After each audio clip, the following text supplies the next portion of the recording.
On this episode of the John 1911 podcast, Timney drama, the V100 armored car, Ruger flees south, and you'll shoot your finger off, kid. Okay, good evening, everybody. This is Mongo and Marky, and this is episode 406 of the John 1911 podcast. Today is Thursday, June 11th, 8:41 p.m. Eastern Standard Time, and we're trying to get back to a more normal schedule around here at John 1911. I have only myself to blame, not Mongo or anybody else. So we're getting her done. How you been, Mongo? Oh, pretty good.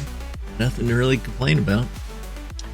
Mongo was just telling me off pod that he's got a 5 megabyte PDF file that he's put together that is a complete parts breakdown of every part of the Stoner 63.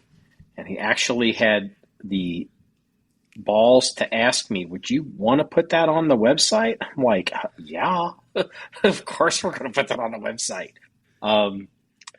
Yeah, it's actually just of the rifle configuration and the car, and then there's another one of the carbine configuration. Okay. I'm still working on the other 3 configurations. Do you have access to all the configurations? Do you have those? The only thing I don't own on the Stoner is what's called the fixed machine gun, which was designed for being emplaced in aircraft gun pods or helicopter gun pods, which was fired by a solenoid. And I don't have that little solenoid mechanism, unfortunately. Have you thought about having it made? The solenoids, I've actually found that you can find them. They're 24-volt solenoids for actuating the trigger. But, you know, you got to weld a bracket on it and then got to come up with this little bell crank assembly, which nothing is real hard about it. But I'm just like, eh. And then you got to buy a Humvee to have mounted on so you can push the solenoid and shoot it. I decided I wanted to buy a Cadillac Gage V100 Commando vehicle. Hold on. Keep talking. I'm going to Google that. Hold on. They made the V100. It's V-100. It's a armored car, which was used in Vietnam, and it's been sold worldwide. And it has you can buy them turreted or unturreted. And there's a neat, in fact, I'll give you this picture too. There's a neat picture of the sales guy. Well, the sales guy set this up. I've seen these before. Oh, they're cool. They are very cool. They can swim. They're amphibious. And as I say, I've got a picture of a bunch of guys with stoners around using the commando car. And it has a turret on it, and the stoner in the fixed machine gun roll could be fitted in there. Granted, it was typically used with Browning or M37s or Browning 1919 Ace. What is it? A-Force. So does this V100 vehicle, does it have a ramp out the back, or would that make it No, it's not ramped. Okay. It's a side-loading door, if I remember. There may be a door in the rear, but it's not a ramp-type door like you're thinking. You're thinking more like an M113 or something like that. But yeah, but it does have a side door to get in and out of it. You don't have to climb through the top. Oh, I see it. There's one. Yeah, I see it. Yeah. Yeah, it's made for small arms fire. It's obviously wouldn't protect you against. Man, this doesn't take a lot of room. Like, this is not that big. It's bigger than you think once you get up next to it, but they are not cheap because it's like the lightweight armored collecting guys kind of car to if you don't want to get into tracks, that's a good car to get into. Yeah, because it's basically you can kind of make it street legal. And you can drive it in parades and drive it in town if you really want to. Yeah, and drive it in the lake. What do you think they go for? Oh, they're north of 100,000. Cadillac they Gage may be Commando. North of 200,000 by now. Let me see. I haven't looked at the price lately.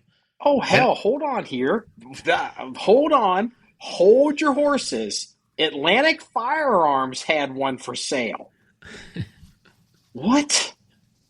Are you kidding me? They have the turret one or the open top one?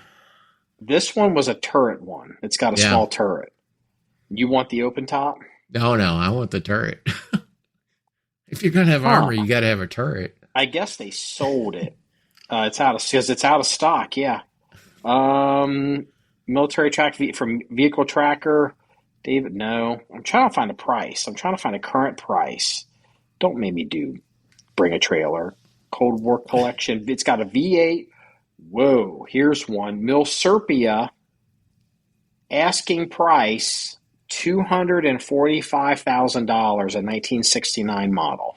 Yeah, as I said, it was north of 100, so hell, it was way north. Yeah, inflation got you on this one. It's Yeah. asking.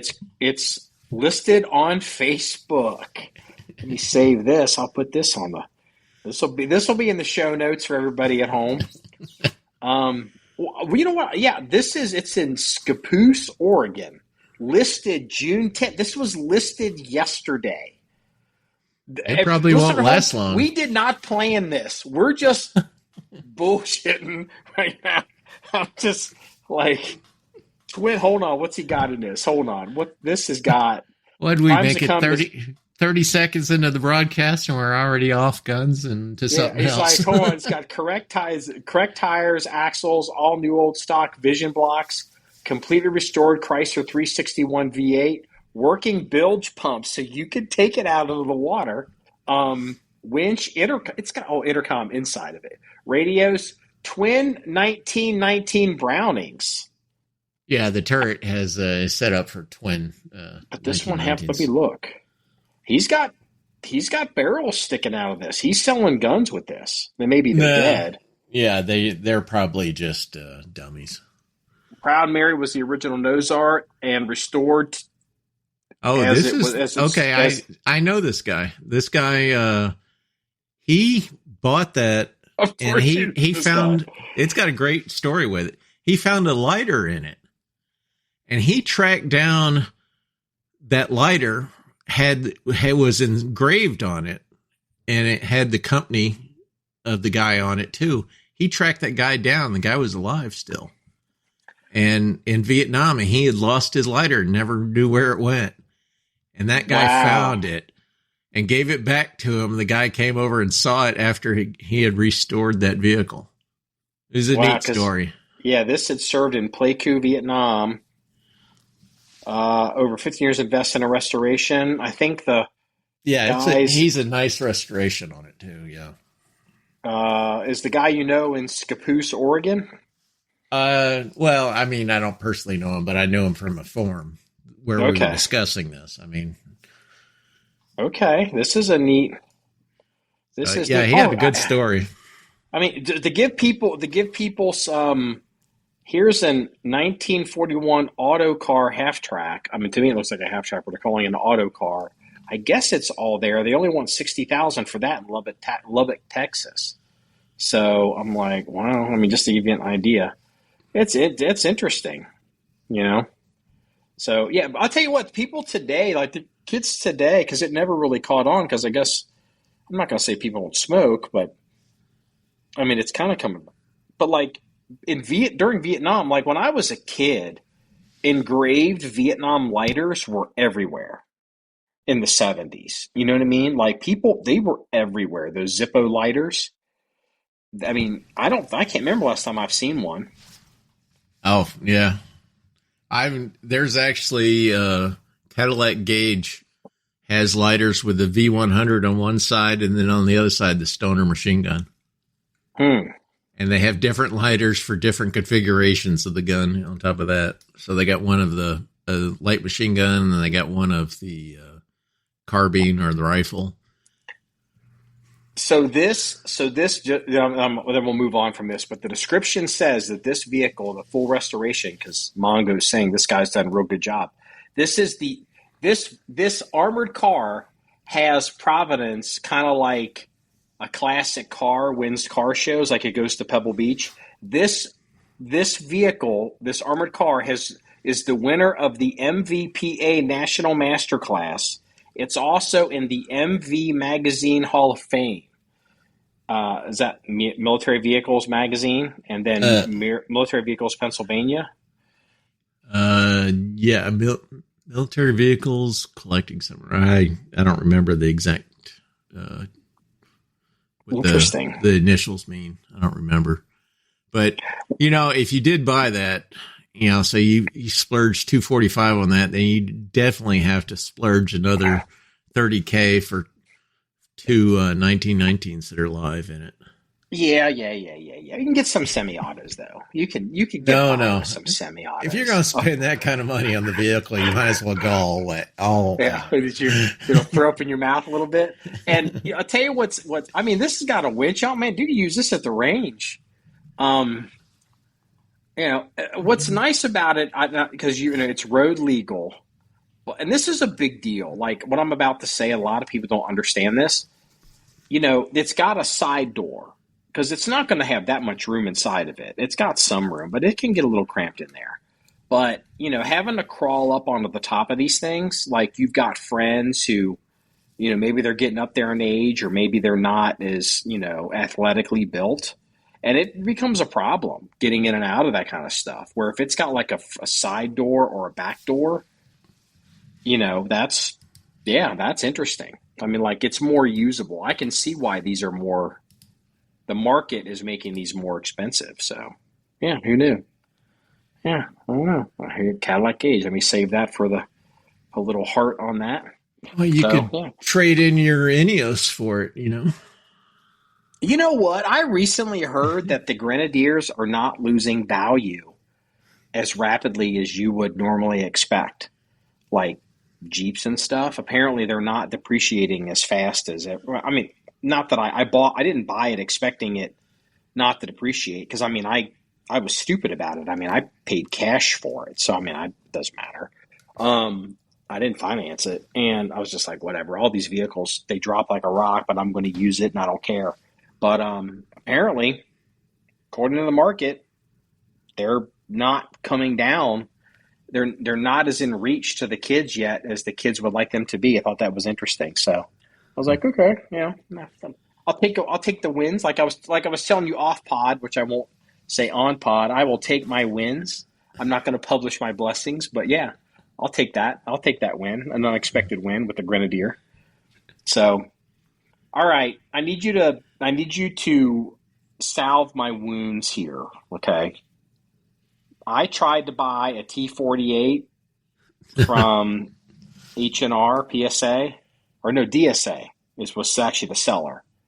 And first I tried to buy a Blem, and then I don't know because I was here at the range and we have Wi-Fi and I was in the tractor and I don't know if I was close enough to the barn that I was on the Wi-Fi, but I was kind of losing signal. So then it switched to cellular. And then Cloudflare kind of hung it up, and then I hit refresh, and that I lost it. And then I went back to try to load so that was like 3,000, and I tried to get the regular one that was like 3,400. And I said I wasn't going to do it, and I was like, I'm going to do it. And literally, I put it in the cart, and I went to buy, and then it disappeared. And I guess if you put it in the cart, you still don't technically own it yet, or it's not, someone else can grab it, or maybe it never made it to the cart. But this all happened within minutes. Like I bet you they sold every one of those guns in less than 10 minutes. I just typed into gun broker and there's none listed there yet. I'm kind of surprised somebody's already not trying to make a giant profit off one yet. Yeah, well, they came out and said they were going to do another run. It doesn't stop people from gouging. Yeah, they can. But also the thing is, too, they might be waiting until they have them. Because I doubt anybody has them yet. I don't know. That's a good question. I don't know. Have you seen it? Have you seen any on your gun forums? Because I don't do gun forums at all. Have you seen any on gun forums? Yeah, I don't normally look at the foul forums much, so I had never seen that. No, I hadn't. Was that FAL files? Is that what it was called? I don't know. I don't even have it. Yeah. It's something like that. I don't have an account over there or anything. I defouled myself a long time ago. Well, when you got a stoner, it's kind of hard to look backwards. When you've had the Playboy Playmate, it's hard to date the dweeb from high school. So Well, there's a reason all my a whole lot of my machine guns were all bought in 1984. I mean, not 84, 94.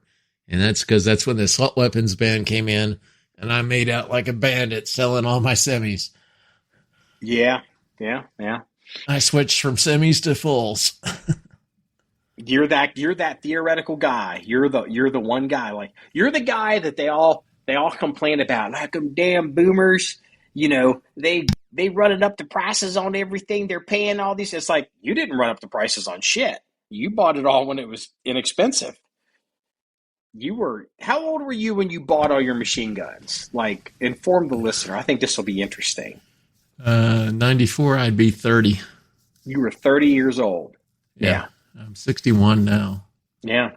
I am a boomer. I was born the last month of the last week of the last year of boomerhood. Damn boomers.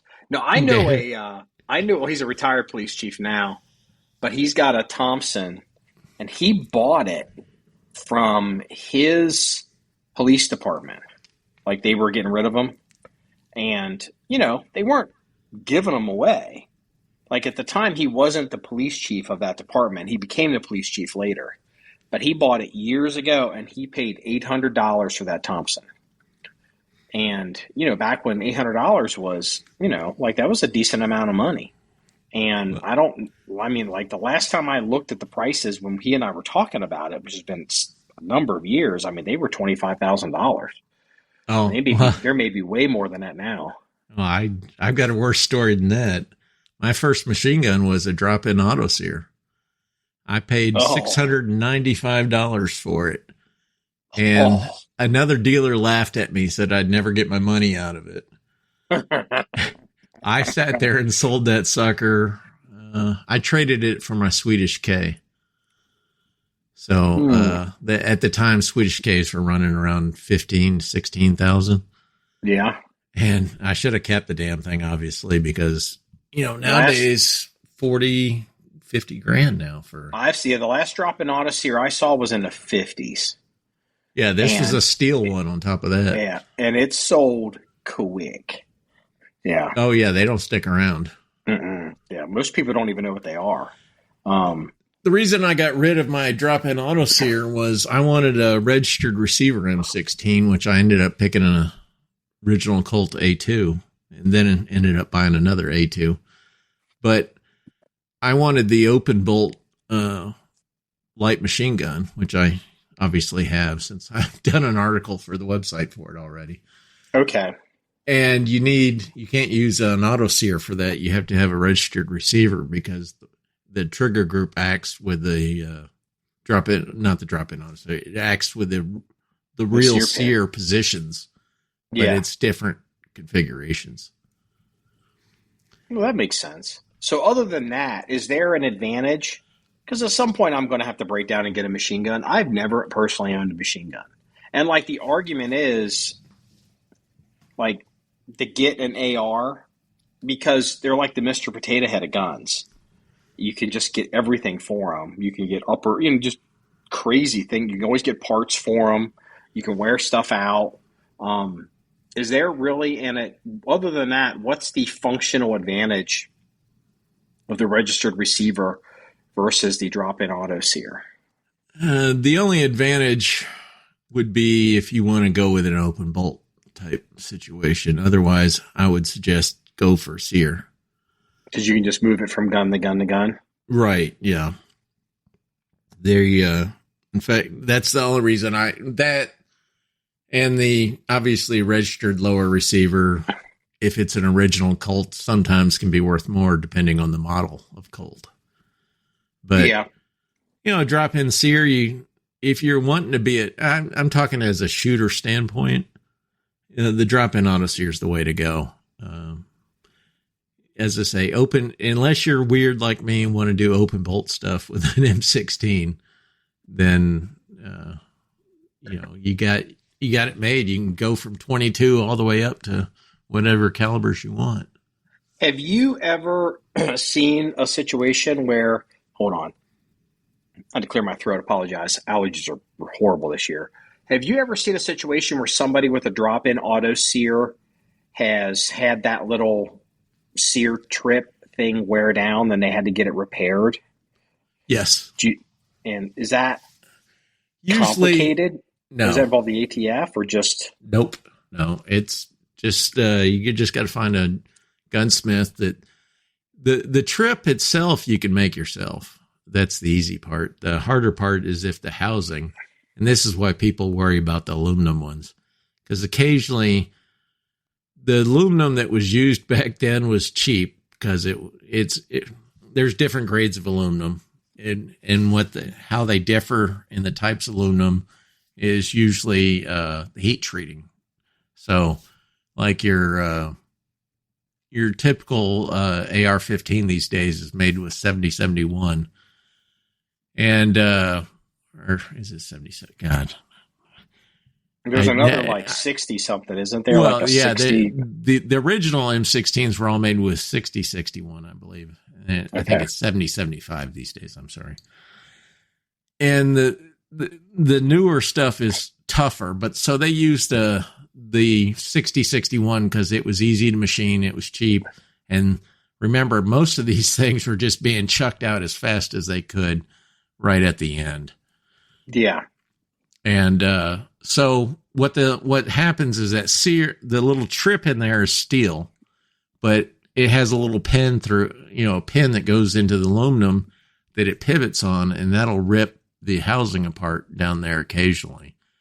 And all you need to do is find some guy who can weld aluminum and then re-drill it and use it for another 20, 30, 40, 50,000 rounds. Then you might need to weld it again. There are documented cases of that housing cradle that have actually failed on drop-in auto sears. It's not a theoretical failure.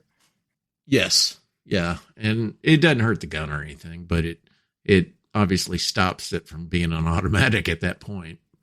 Oh, the difference. That's interesting. See that there's a slight difference between a drop-in auto sear and a real M16.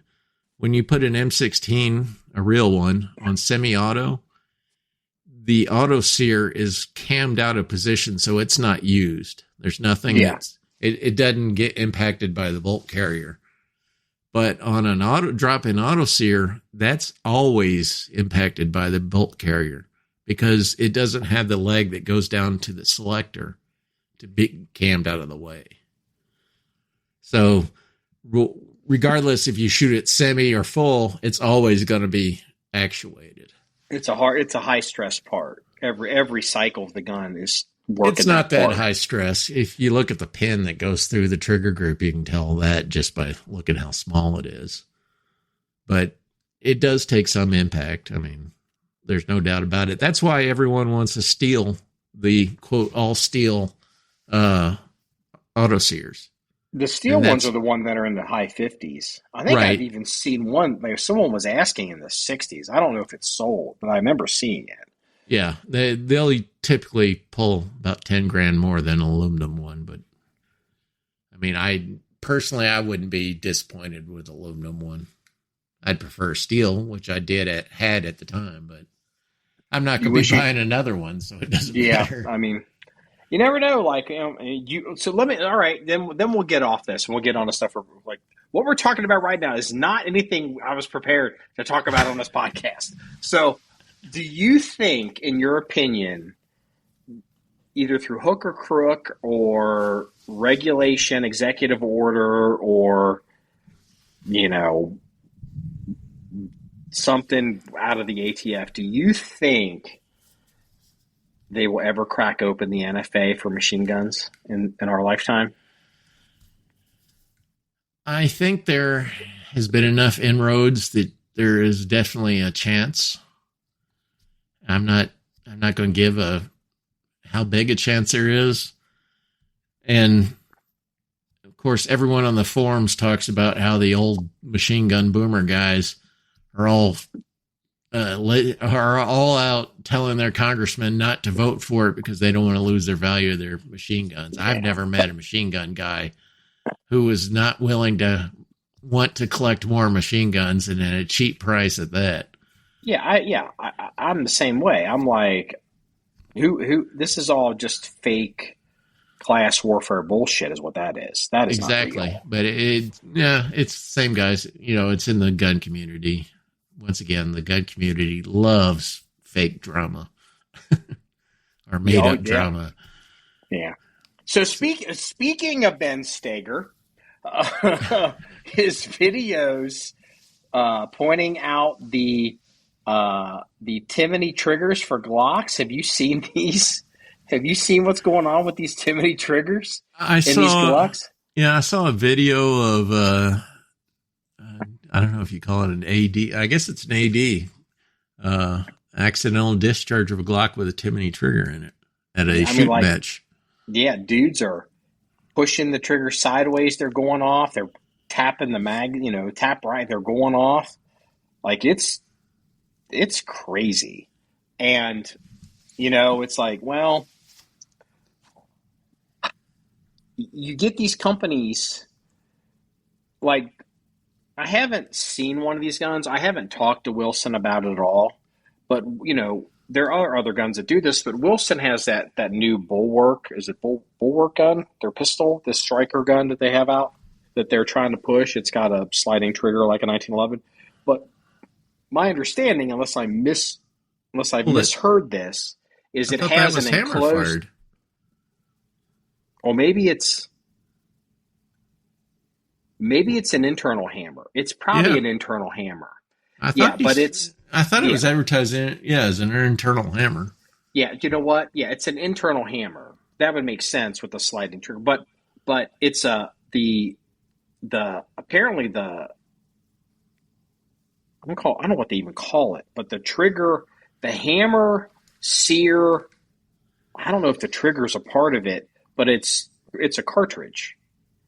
And so you can't get in there to F with this thing. The whole thing lifts out as a unit, and you can drop in a new one to replace it. And, there's probably reasons why they did that. Because, one, it's easy. Two, they can control, they can control the tolerances and kind of keep outside things to a minimum affecting those tolerances, like dirt or, people getting in there and goofing with their triggers with the gun with their name on it. And I promise you that there's on some level, every gun company, if they could figure out a way to do it, would cartridgeize their firing mechanism so people couldn't put aftermarket goofy shit in their guns. Well, yeah, there's, cartridge triggers are not a new thing. No, they've been around a long time. Yeah, the French liked using them in their MAS series. But yeah, you can, because of, obviously with the polymer pistols, you have to worry about the tolerance stacking and everything else and dimensional changes due to whatever heat and temperature and stuff. So you get a much better regulation of the distance between those different axles in there for where your sear to your hammer is. Mm-hmm. So, but yeah, one thing also that you take, when you put an internal hammer on there, you eliminate the slack that you're going to have in the rails of the pistol. And when you interface with a sear that goes from the frame and you're carrying your striker up in your slide, just that distance there, you're monkeying with those rails. So what's happening is those rails are going to wear, and that's going to change dimension tolerancing in there as well. And that's kind of getting into some of the suspicions about the SIG P320. Exactly. Yeah. Oh yeah, that's right. Because in a 1911, the entire fire control system is in the frame, whereas in a striker gun, a lot of it if not all, most of it's in the slide. But Well, you still got the trigger and the trigger bar. why do people like? I've never figured out why do people like Striker over Hammer so much. I think some of it is well. I tell you what. I tell you this. Traditionally, where it comes from is public perception and law enforcement. The idea of your guns cocked and going off on half cock, or like a hair trigger. Like that was very common. You'd see a cop would have a gun cocked and locked, and he'd be out somewhere, he or she, mostly he, and somebody like, "Excuse me, deputy, do you realize your gun's cocked?" And somebody's like, like trying to be nice, but it made people nervous. And so this idea of, well, if it's internal, you can't see it. And, also like what made the Glock so successful is the reality is the Glock is functionally, even though it's a striker design, is a double action trigger. It's got a long ass pull and it cocks the rest of that striker. And so it's not as sensitive as, say, some semi-automatic designs. But what's interesting is, when you're getting into like things like the Glock and you're messing with what people are doing with these trigger bars and these disconnector and all this other kind of stuff is, compared to what's happened is also culturally, let me say this real quick. Another thing that goes against, and this, I'm not telling you anything new, that goes against external hammers is in austere environments, an external hammer is more likely to get fouled up by the elements than a totally enclosed firing system. I mean, like some of these more extreme sand, mud, snow, like it's not uncommon for a police officer to be out in like heavy snow. Yeah, and but in the yeah. same regard, you don't have second strike capability with a Glock. Yeah, second strike is overdone. The reality is if you have an issue, just tap rack it. Second strike is, I've even got a video demonstrating, if you're trained, man, you can tap rack and put a new round in and reset the entire system in like a blink of an eye. Like the idea of, we would teach was if you have a gun and it goes click instead of bang, even if you have, like if you're running the SIG, it was tap rack that sumbitch. Don't fuck around, because I don't know what the problem is. I don't know where the problem is. Where if you're dropping the hammer on somebody, and I don't know if it's the gun's fouled up, the firing pin's fouled up, there's something, if the primer's fucked up, if the round has gotten wet, like a million reasons, and all of that is solved. Most of that is solved by tap rack, and as opposed to like ooh. That's true. Yeah. Yeah. But the other thing is, and this is, nobody really wants to admit this, but there's a cultural problem here with it. You see it with the Glock, and mostly it's Glock, but no, you see it M&P and the SIGs, and this is a cultural problem.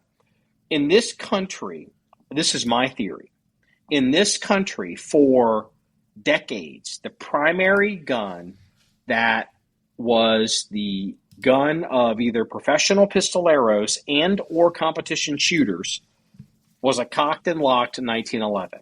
And the 1911 design lends itself to a fair amount of monkeying around with it to make the trigger super light. Like there were competition shooters that were stoning these parts to such light tolerances and pinning grip safeties and doing all this crazy stuff that basically, like, they knew that their gun wouldn't make it through, like that trigger wouldn't make it through a full season of shooting. Like it would get hammer follow, it'd wear out because they were running them so tight. But the 1911, the way it's designed, every 1911 has a giant half cock on it. So if something goes wrong with that gun and everything fails, unless something really strange is happening, that gun falls to half cock. It doesn't go off. It goes dead. It's considered unsafe, but the giant half cock will catch your failures. Whereas these striker Glocks this culture of these heavy modifications and these aftermarket triggers, and people are really pushing the envelope. And I don't know specifically what the problem was, because I'm not going to claim that I know how to modify a Glock. To me, a Glock trigger or a Glock trigger job is to shoot your Glock a bunch or dry fire it a bunch. But I remember when Travis Haley came out with his aftermarket trigger that was called the Skimmer trigger, if I remember correctly. And there was a lot of blowback from certain circles that were complaining that trigger, because of the way he did this, was super duper unsafe. I don't know if they still sell that, but I just know there was if it wasn't unsafe, it was failing a lot. I know that there were a lot of people that were serious shooters because Travis Haley was Travis Haley and Magpul and famous and popular and got the cool guy videos with their dudes that were shooting that were like, this trigger is bullshit. This trigger is ridiculous. And I think we're right back there with some of this Timney stuff. I hate these aftermarket triggers in all these guns. I just hate them. I knew a guy, I'm not going to say who it was. Person's technically still around. He's not as popular as he used to be. He used to be real popular.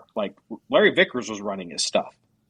And this guy did trigger jobs on striker guns.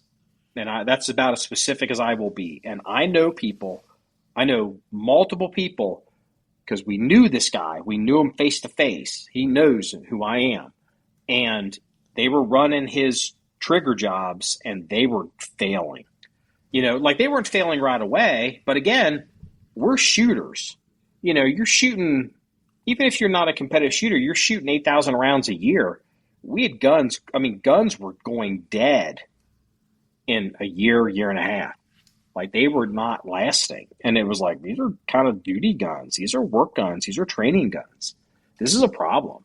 I'm just generally super down on a lot of these aftermarket triggers. I tolerate it on 1911s, but even then, my solution for any gun, even it's a striker gun, 1911, whatever, shoot the gun. Shoot it, dry fire it. I mean at home, dry fire it every night at your television while you're aiming at whatever person on TV that you like. Every time they say something stupid, go click, whatever it takes you, because it's so boring to dry fire. But two things happen. One, all those parts start to wear in. And two, you kind of get a mental mastery of your gun and how all the parts are sliding together, whether it's a striker gun or a 1911. And all of us, it's just like this miracle happens where it turns into the best trigger you've ever had. And how I learned this is there was a guy I knew. This was early in my shooting career, and he had a Glock 19. And he wasn't a guy that had a lot of money. He did okay, but he wasn't someone who spent a ton of money on guns the way I do. He had kind of one gun, and he had some stuff done to him. It was a Glock 19, and everything he did was that gun. He competed with that gun. He carried that gun. He was a trainer with that gun. He demoed with that gun. He shot that gun. And I remember just using his Glock 19. I was like, dude, the trigger on this is unbelievable. Do you have something? He's like, nope, that's factory.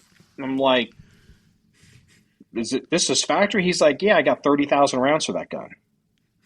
And it all just kind of wears in.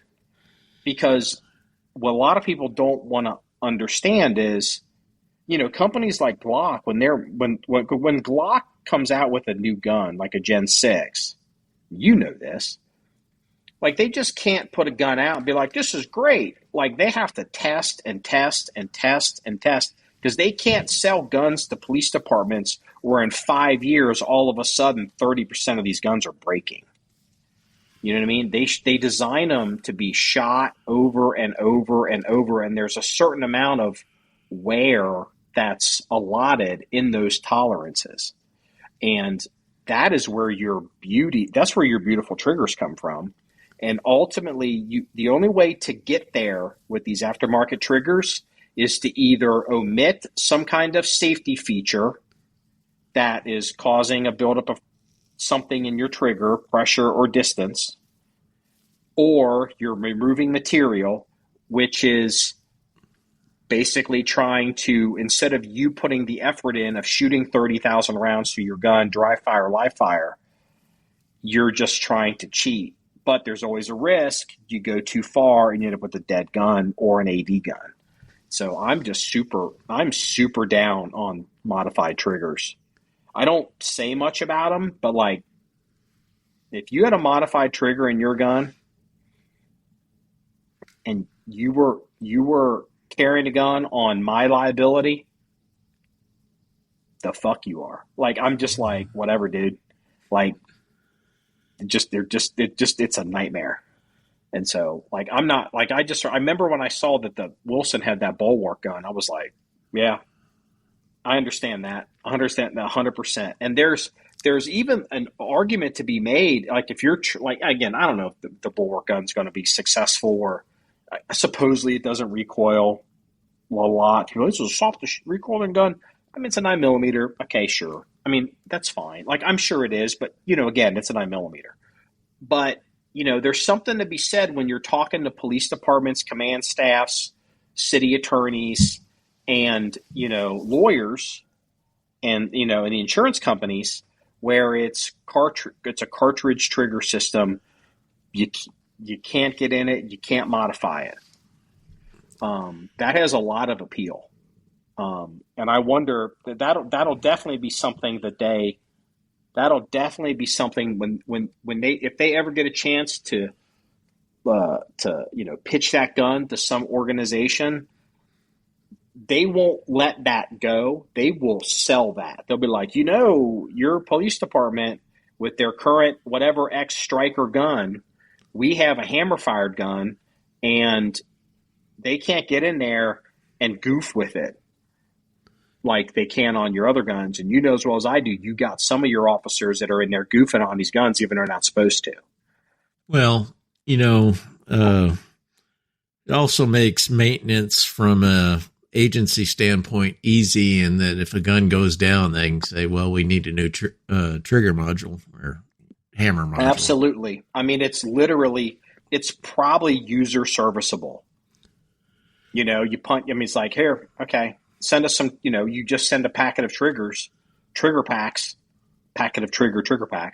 and, you know, they're back in the armory, and it's not like you have to, it's some big complicated process.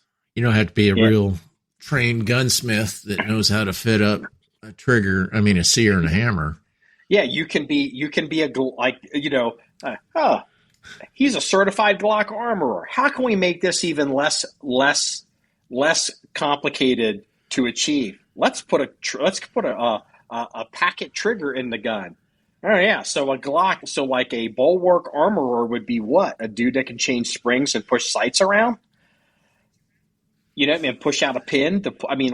There's something to be said for that on some level, you know, especially if you're dealing with the lowest common denominator person. So yeah, these Timney triggers, I'm not surprised. I'm not against Timney. Like, I mean, just to play devil's, because people will probably listen to this think I'm like crapping on Timney. Like, I will tell you, like, Doc, you know, over here, he loves Timney. He's always loved Timney. And to me, Timney was always like this old guy, kind of like, Timney triggers? Who? Like, I'm used to Geisley, you know, but it's like, yeah, you know. You know, I've got one Timney trigger in my Remington 700. And the reason I did that is because I pushed the safety off on that gun, and the damn thing discharged when I was out hunting. You had one of those Remingtons. Yes. And yeah, thankfully I was pointed in the safe direction and everything, following the rules. Remington sold that defective trigger. They denied there was a problem with those triggers for 40 years. Did you hear about that law? Yeah, it was 40 years they denied that. Yep. So, and they wanted you to send your gun back. And I'm like, I ain't sending my custom 700 back to those monkeys. So I bought a Timney trigger. Yeah. I bought a Timney trigger, and I got a course, I went with a flat-faced one this time. And Okay. something you didn't mention is there is one way to change a trigger pull without affecting the sear interface. We'll just call it sear interface because that applies to both type of guns. But you can change the geometry of the leverages of the linkage in there to some extent. And that usually you can do that and affect the trigger pull. You mean the shoe? Wait a minute. You mean the shoe, or do you mean like the connector? I mean, all right. If you look at a trigger, it's basically a seesaw. So I'm talking about a pivoting trigger, not talking about 1911s here, but a pivoting trigger. It's almost like if you know how you can grab like the very bottom of a trigger and the trigger will feel lighter because you got more leverage on a pivoting trigger. Yes. Right. So what you do is a designer can actually move the pivot that's above the pivot, that lever arm longer, and that will make the trigger a bit lighter or seem lighter, even though you haven't affected the sear. So there is a way to do it safely. There's only so much room up there, though. That is true. And then there's also, you got to also think about drop safety, because you still have a mass there in the trigger itself. And if you drop it on the rear and you have changed those geometries, that much mass on the trigger, even though it may weigh the same as the stock, when it was dropped, because you've changed the lever arm, that could discharge it. So there's always a safety factor that you need to look at when you design triggers like that. Yeah, look, you got to give. I've been kind of crapping on these trigger people, but you got in some way, you kind of got to give them props, because a lot of people that sell aftermarket triggers, especially in handguns, those dudes they're living their lives on a high wire. Oh, yeah, I can't imagine the insurance guys talking to these guys. But, there is, to me, I have an aftermarket trigger in my Hellcat. And the reason I did that is because the stock trigger, the little safety shoe in the damn thing, bit the shit out of my finger. Oh, okay. Yeah, that happens with some people, some of the guns. Yeah, so I replaced it with an aftermarket trigger that had a good rep, and I like the feel a whole lot better. The trigger pull's about the same to me, but I think some people used to complain about the early VP9s that did that, depending on how much meat you had on your finger. My Glock, it was biting. My Glock 19, which is a third generation, and I don't shoot it. I don't like the angle of the Glock grip, but I've got a Glock 19 because I know it'll go off. Sure, but that little the dingus or dongle or whatever you want to call sticking out of that trigger. Technically, I call that a trigger blade.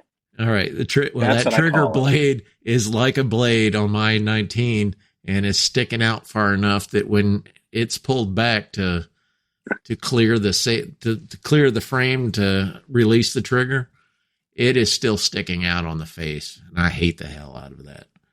But I refuse to modify it. I mean, I could grab me a damn X-Acto knife or a Dremel tool and maybe smooth it down to be even with the trigger, but I won't do it because I don't want to be that one time when I grab that trigger and the damn thing's not depressed far enough to let the trigger go down. Yeah,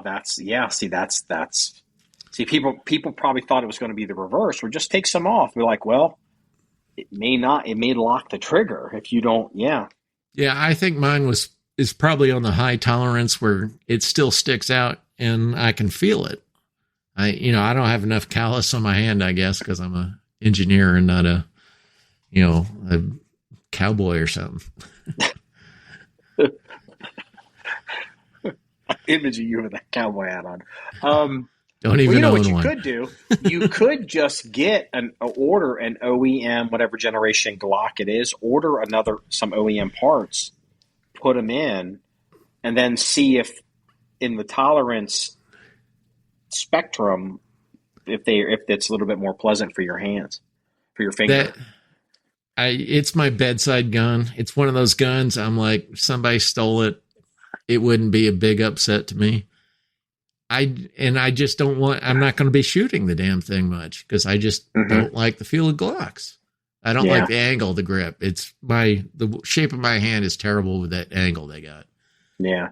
So, see, my bedside gun is the gun I carry. I take it off and it's right on the nightstand. So then I put it on when I go. That would be my case too if I if I wasn't stuck at home all the time. But if I'm going to go shoot a pistol, it's going to be a 1911 probably. I'm a boomer. What do you expect? I love, dude. This is John 1911. I love me 1911s. So, but going back to my original statement, I'm not slamming on strikers. Striker fired pistols. I mean, I've got one, obviously, Glock 19, and I trust it with my life next to my bed.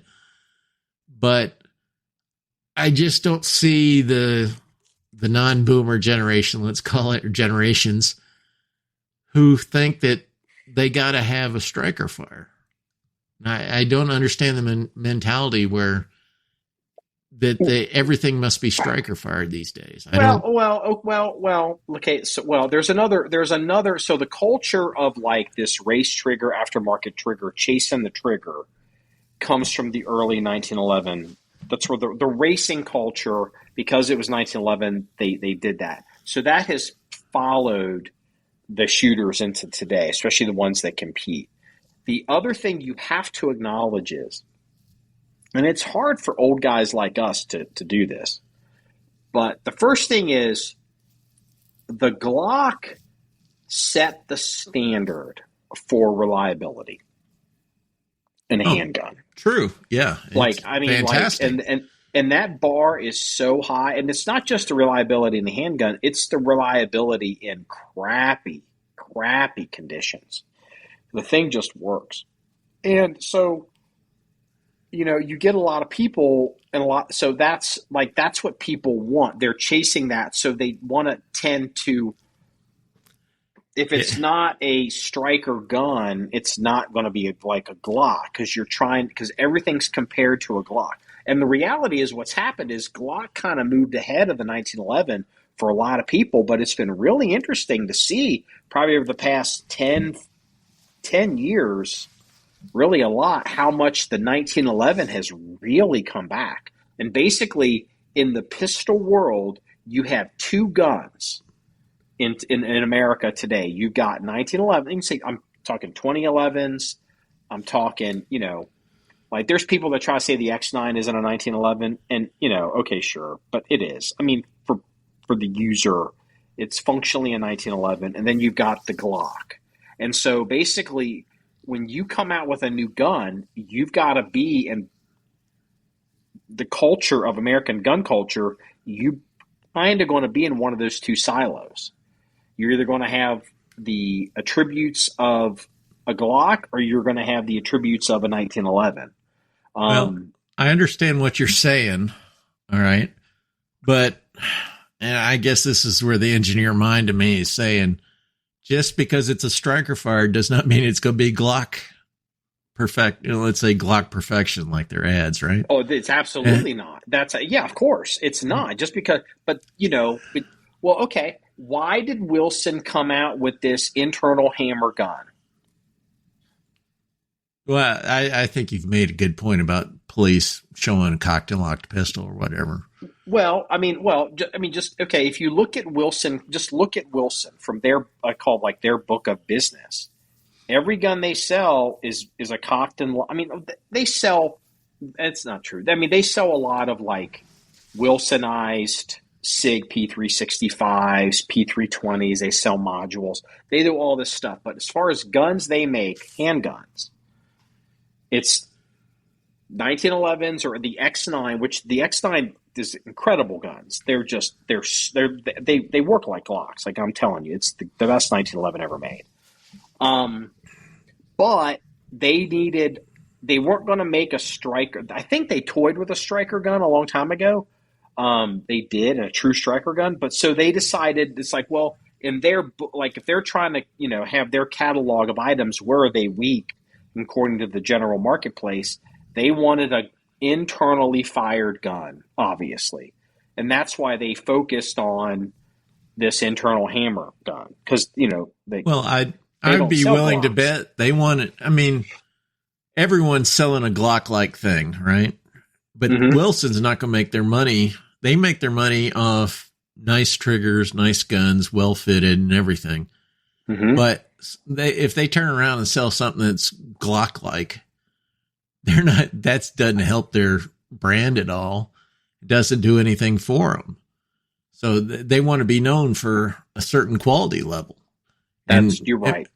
If you're going to bring yourself down to be just the same as everyone else, you're not anyone. You're nothing.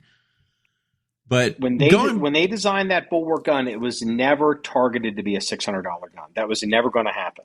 Right. Yeah. But going back to you made a little statement about the little rant about the 1911 coming back. To me, 1911s are probably, even being a boomer, I want to stay away from 1911s unless it's from something, a good gunsmith house, let's say, like Wilson or my Les Bear. But I would not rely my life on a Turkish or even a Philippine 1911 for my life. I'd be damned if I'm going to carry one of those. Yeah, I don't disagree. I don't disagree. But what's happened is what's really brought back. And I remember I had this conversation with Ed Brown a long time ago, and I was like, where I was working, we were all 9mm all the time, and I'm like, dude, I need a 9mm. And he's like, we don't do those anymore. And I'm like, dude, you're wrong. Like, I hate to tell you this, but everybody's 9mm. And like, I get free 9mm ammo. Military shows up with 9mm. The cops are 9mm. We're all 9mm. I need a 9mm 1911. And, they were kind of like, maybe. But ultimately, look at the market. What's really brought back the 1911 was figuring out how to get the 9mm to work in those guns.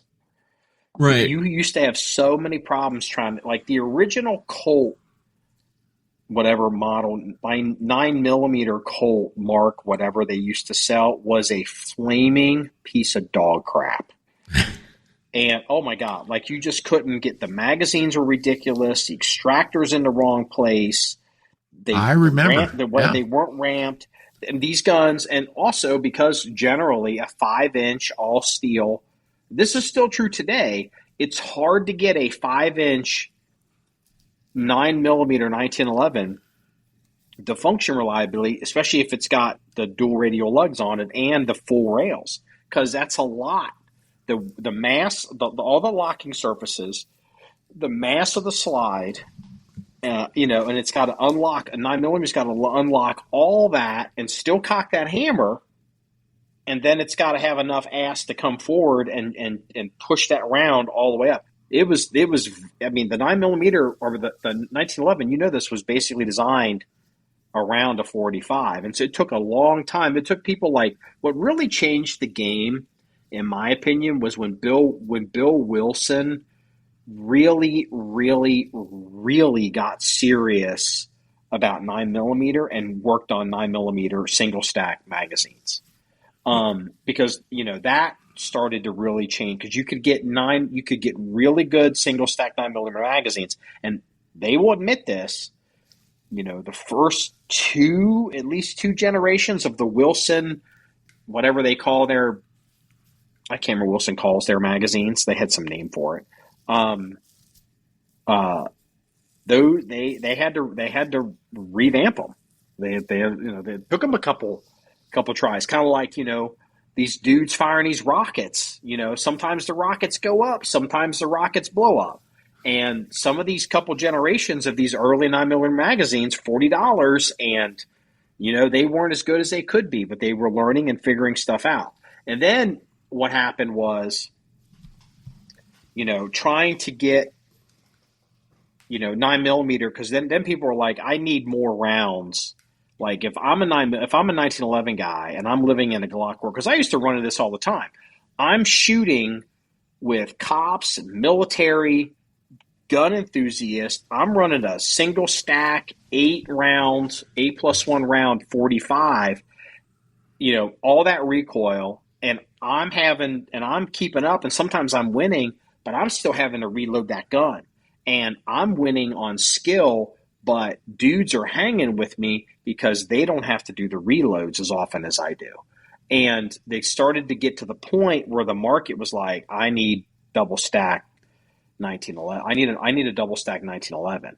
And the reality was, for many years, because this is going back to the Timney Trigger, the competition community will tolerate a lot more bullshit than the real gun community. Like 2011 1911s in 38 Super, and even in 45, but 38 Super, especially 9mm, they were just complete dog shit. You had to tune your magazines. Like, you would drop a magazine in the ground, like, oh fuck, that magazine's done.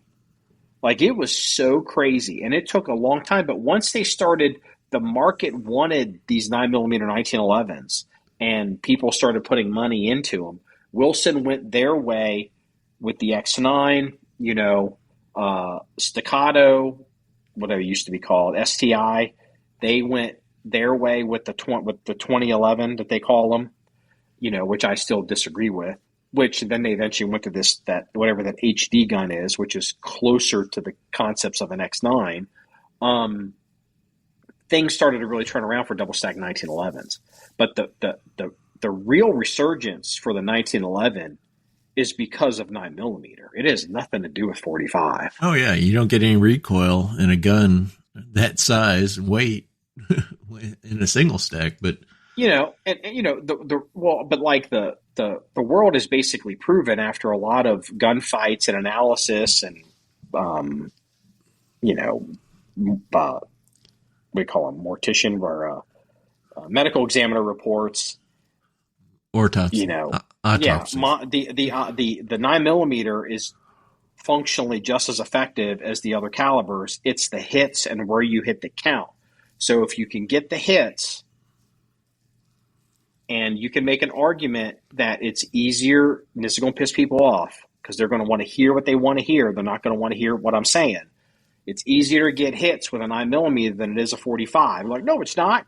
Well, okay, I said hits. I didn't say a hit. I'm a 1911 45 guy. I carried one for 19 years on the street. I pistol whipped people with it. But you take your favorite world-class shooter. You pick whoever. I do not care. You put them on a timer. You give them a 45, run a bill drill. Boom. With real ammo, not bullshit ammo. Then you give them a 9mm bill drill. Boom. And you look at the timer. And you tell me who's getting more hits faster. And once you figure that out, it's like, I'd rather have more bullets to put in the right place faster than less bullets. So once that kind of happened, the 1911 kind of was forced because of all the pressure from the Glock to finally face the reality of 9mm. Well, and that's where we're at today. You want the tough question? Yeah, what's a tough question? Is there a 2011 you trust your life on? No. There's not one either. I hate the 2011 with the heat of 1,000 suns, and here's why. Here's the problem. And I'm going to make everybody mad, but I haven't said this in a while. There's people that know me that know this. The fundamental problem with the 2011 in 9mm is everybody, with some few exceptions, like you can make an argument that Wilson with the X9 made their own true custom 9mm 1911. I'm starting to believe that in many ways, Kimber with that whatever they call that, their double stack, because they used to have double stacks years ago that really kind of were Israeli. But whatever that double stack Kimber they've got out now, they kind of did their own thing. And Staccato finally started doing it with this, like, I think they call them the HD guns, where they kind of take Glock mags, but turns out you have to use this. I don't know if you have to use like a polymer mag or whatever mag, or you got to change the magazine release because, like, it's just like, what are you doing? It's the whole kind of good. But the reason they did that is so you could go to police departments and you can say, you can still use your same Glock mags, but reality is, but whatever. The problem with the 2011 is, I don't care who, Nighthawk, Joe Chambers, if King's Guns, I'm trying to think anyone full custom. King's Guns Works, if they're doing double stacks, I don't even know if they are. I don't care who they are. If they're making a 2011, they're not making that gun. Yeah, they're fitting it. They're having stuff made to their specs, but the reality is they're using a 2011 format gun that was designed almost 50 years ago for the 45 or the 38 Super, which is the same length. And they're stuffing these big ass 45 size magazines with all these 9mm. And then you get then to make it worse, because these dudes don't actually design their own guns, they're using other people's parts. You get like, okay, like insert your favorite gun company, full custom guy, $7,000, $8,000, $9,000, $10,000 2011. It's a 9mm. It's using a 45 caliber magazine, because it's the same 45 caliber magazine that all these other 2011s use, because it's designed for a different gun or a different caliber. And then they got double radial lugs on them, which is all 1911s have double radial lugs. Those two lugs at the top of your barrel, people, or the two receiver lugs in your slide. That's all for 45. And the reality is, if you're doing that in 1911, that's retarded. That is so retarded. And so the only way to make these guns work, you'll start to notice some stuff with a lot of these guns. You'll notice, like, some companies only do bull barrels. They don't do bushings. Some companies, they'll do things like, oh yeah, my slide is 4 and 3, whatever crazy length slide and barrel. It's because it cycles faster and it does this. Yeah, okay, sure. But what it also is doing is they're trying to cut the mass out of the slide so they have more energy for that 9mm to cycle the thing. That's what they're doing. It's not because it's more optimal. It's like bullshit. What you ought to be doing is you ought to be cutting them lugs down. What you ought to be doing is you ought to put a barrel in that gun that locks on the hood like a Glock or all these modern guns, or an X9, or, okay, that's fine. Staccato, I think, does it. I think Staccato probably locks on the hood. And, that frees up energy to cycle the guns. But these boutique custom guys, they're not making these slides. They have to take stuff that's made and they have to cut them back. Like, they can do slight modifications to their orders, but they can't redesign the whole thing. Because they didn't design this, because this is a design that was done by Chip McCormick 50 years ago. The whole thing is a shit show. Now that you talk about the bull barrels, I'd be willing to bet that also allows them to get it out of the locking legs quicker, because you don't have that barrel bushing holding the front of the barrel up. Yep. Uh-huh. And it unlocks faster. But there's a company out there that made a 5-inch 9mm USGI 1911, and it disappeared out of their catalog, and now they make like a Commander or 4-inch, and I think it's a bull barrel. And you can't, there's no explanation. Well, I can tell you the explanation, because you can't get those guns. That 9mm just doesn't have enough ass to run those 5-inch slides, which is why when Wilson came out with their single stack Experior guns, and I was like, this is the greatest single stack 5-inch 1911 ever made. Because Wilson, because again, they're kind of crazy down, as a compliment. They're just like these madmen down there. Like, they just come up with the ideas, or like, we're going to do it. They're like, we know these guns don't work right. We don't. And they're not going to say that, because they catalog a five. I'm sure they catalog a regular 5-inch 9mm 1911, and they're going to disagree with me saying these guns don't work right. But I'll say the other ones works better. And what they did is they had a gun that they came out with, and I've had two of them now. And they took the traditional USGI 5-inch 1911, which I personally prefer to have a 5-inch barrel because you get more velocity, and works with like, I'm so used to the 5-inch 45. So what they did is they cut down the lugs on the barrel. They also cut back the rails, but they didn't want to just like cut the rails linearly.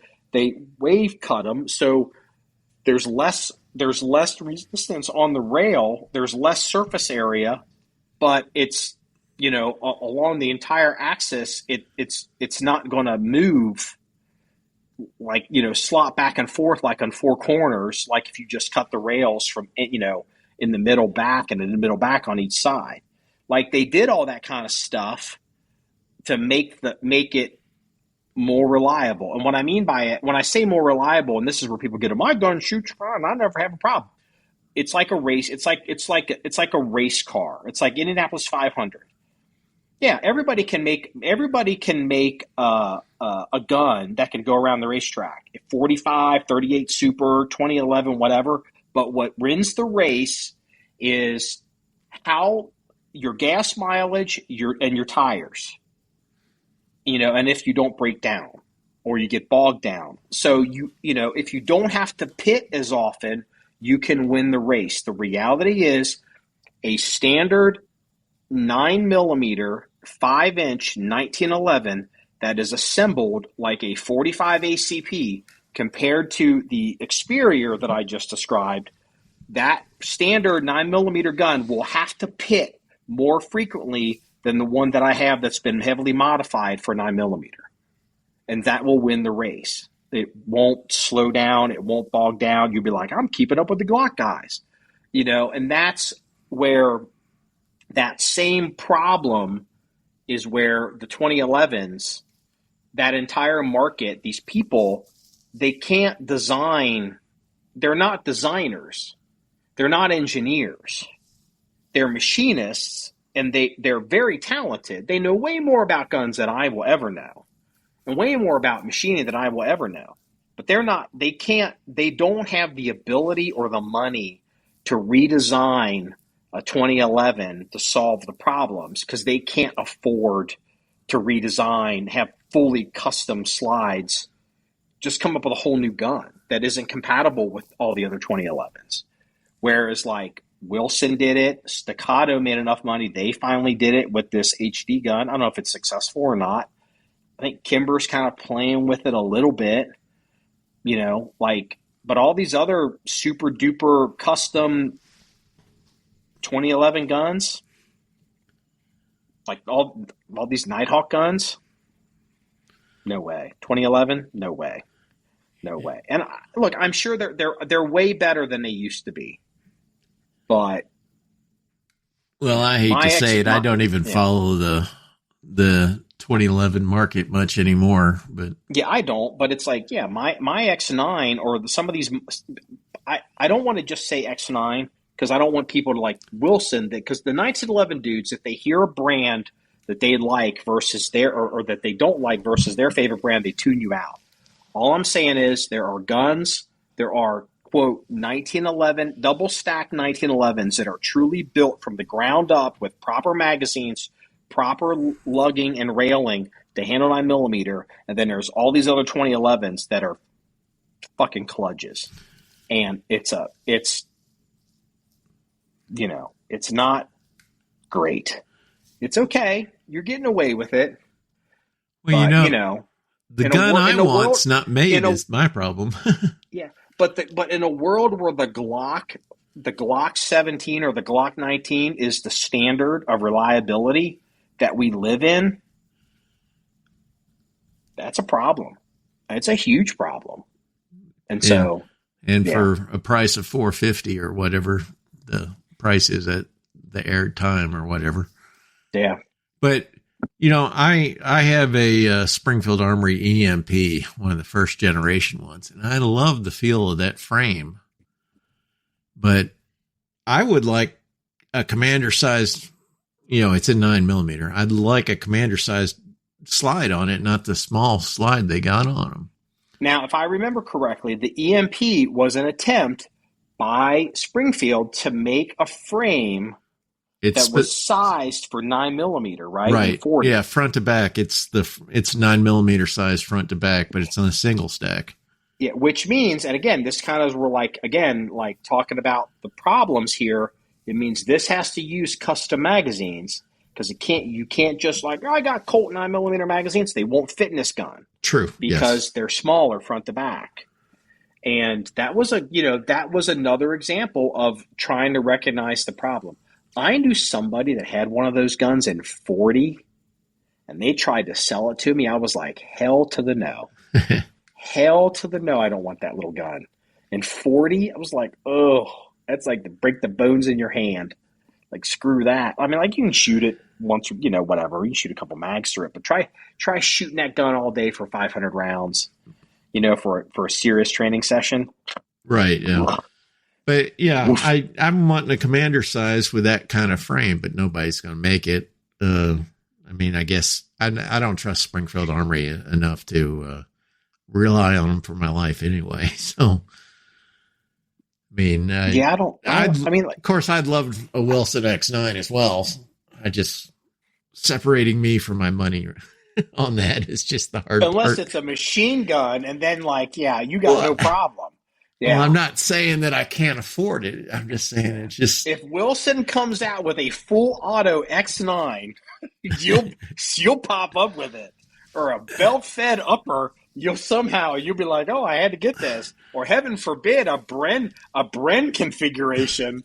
Yeah, all of a sudden, Mongo's all about it. So, well, right. CZ is now selling that retro. It's the CZ Legend. The original? Yeah, the CZ 75 Legend. You like those, don't you? Yeah, and I want one. And it's... I've been looking for original, but now that they make this, they're asking $1,300 for them. So once again, it's a matter of me separating money. $1,300 isn't what it used to be. Oh, I know. I hate to say that, but well, it's got the damn spur hammer on it, and I owned a CZ years ago that had a spur hammer on it. And that damn thing bit the shit out of me. And it's like one of those, it's one of those lessons that there's guns I love and they all bit the hell out of my hand. It's like the Smith & Wesson Model 39.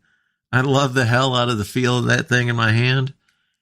It's single stack 9mm, nice and slim gun, full length slide and everything, but bit the shit out of me. Mm-hmm. And unfortunately, unlike a 1911, you can't really correct these things without some major work on them. Well, that's what I used to face back in the day. It's like, well, I need a 9mm. Like, I live in a 9mm world. To make it, I need a real 9mm 1911. And the answer from all the normal usual suspects was, that's what the Browning high power is. So I remember going to go look at a Browning high power, at a shop and being like, this thing sucks. It's just trying to a modern shooting, grip on it, thumbs forward. And I was like, this is a dumpster fire. I was like, there's no way that this is going to work. It just was going to tear the hell out of you. And another gun that's bit the shit out of me. Yeah. The high power. It's the high power isn't the answer. So yeah, I thought that was Interesting. Hey, speaking of the gun industry, did you hear that Ruger has moved their corporate headquarters to North Carolina? No, I did not hear that. It was just a little blurb I saw at the NRA, and this is the first sentence. Ruger quietly relocated its corporate headquarters from Southport, Connecticut to Myodan, North Carolina in January 2026. And it's like, we're using less than 20% additional footprint, Southport facility, blah, blah, blah. Yeah, because they're getting out, because everybody's getting out of these areas. Why did they choose North Carolina, though? Well, I mean, North Carolina's you still got purple. a state income tax there, and it's but you know what? You're not that far from, there. I don't know where, whatever this Myodan, whatever it's called. I would imagine it's probably not that crazy far from that triangle area, so you can get other business services and logistics and lifestyle and, nice restaurants. Maybe drag what employees they wanted down with them. Yeah, it's not that crazy far. And, it's centrally located on the East Coast. It puts you more in range, closer to, some stuff farther south, easier, probably a little bit easier to Texas, east of the Mississippi. Question is, when is Colt going to abandon up there? I don't know. Kimber's in New York. Where's Colt headquartered? Connecticut? I don't remember. They moved. Yeah. Well, Hartford. Well, Colt has been bought by CZ. Where's CZ headquartered now? Because CZ bought them. The Czech Republic? I don't know. But their U.S. headquarters. Is it Kansas or something? Back in the 90s, Colt was wanting somebody to buy him out. And some investors wanted a third person technical view on what they had up there. And at the time, they had me go up there and look over the equipment and stuff. And holy crow, that stuff was worn out. Wow. Yeah, I've heard. Yeah, I'm a 1911 guy, but I have a very, very poor opinion of Colt. I'm just not. How do you spell Samsung? Samsung. I'm getting that right. Oh my! Here we go. So you got me laughing right now. Because hold on. I was thinking about when you were talking about dry firing at your TV, I was going, Marky owns Samsung stock. Yeah.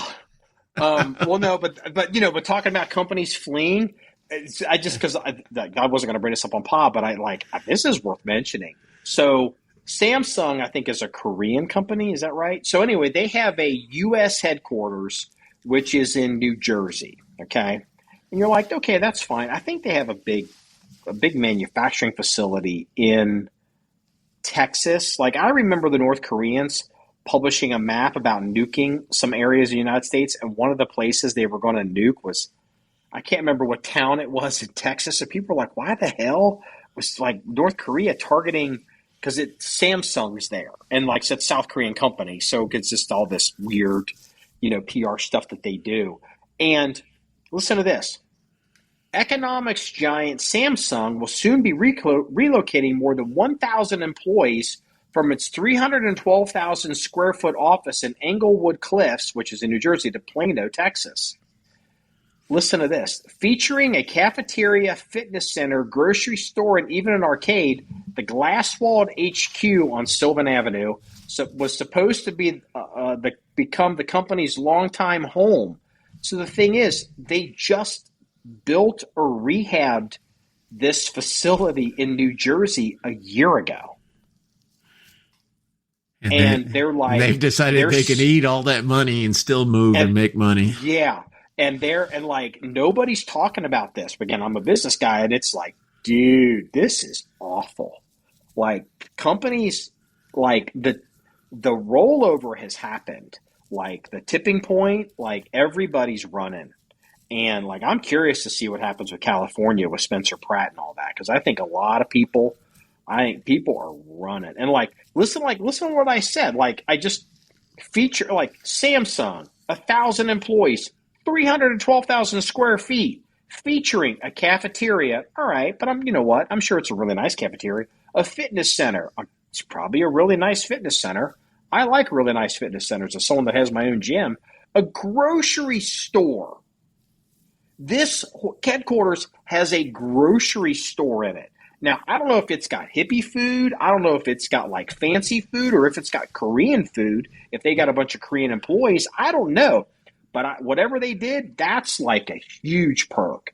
That's money. And then they even have something called an arcade. What does that even mean? Video games?